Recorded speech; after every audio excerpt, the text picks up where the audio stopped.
पावे प्राण। उमा कहो अनुभव अपना सत हरि भजन जगत सब सब।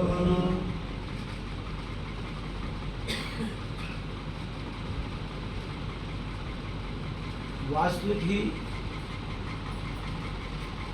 ये मन करोड़ों अरबों वर्ष से और इससे भी ज़्यादा भारी में संख्या भी नहीं है, इतने दिनों से दुराचारी में विषय कारागार भाव में फंसा हुआ। इसीलिए हमें 24 घंटे कर्ता बने का है, क्योंकि इसको पुरानी आदत पड़ी हुई है।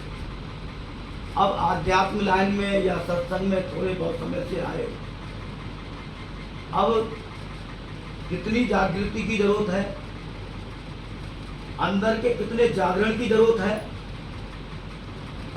जो हमें किसी भी तरीके से सत्य और असत का बोध, सत्य और असत का बोध होने के बावजूद ही हमको पता चलता है कि मैं कौन हूं, मेरा आने का प्रयोजन क्या है, क्या मैं मन हूं, क्या मैं बुद्धि हूं, क्या मैं ये शरीर हूं। सारी चीजों का बोध तभी पता चलता है तब सदगुरु रूपी नेत्र इस हृदय के अंदर प्रकाश प्रकट करते। क्योंकि भगवान हमेशा भक्त का भाव देखता है। सबरी महारानी से भी कहा कह रघुपति सुन भामरी बाता, मानव एक भगत करना था। हे सबरी, मैं नीच और ऊंच नहीं देखता, मैं तो केवल भक्त के अंदर क्रिया के पीछे भी भावना देखता हूं कि जो ये क्रिया कर रहा है, इस क्रिया के पीछे भावना क्या है।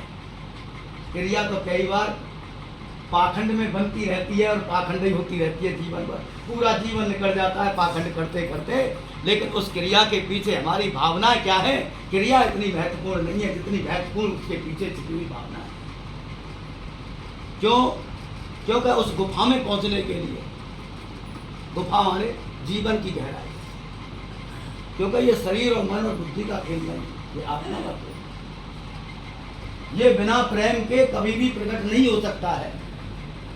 उस सत्य का, उस परम सत्य का, उस परम तत्व का दीदार बिना प्रेम के प्रकट नहीं हो सकता, कभी नहीं हो सकता है, चिरकाल में भी नहीं होगा।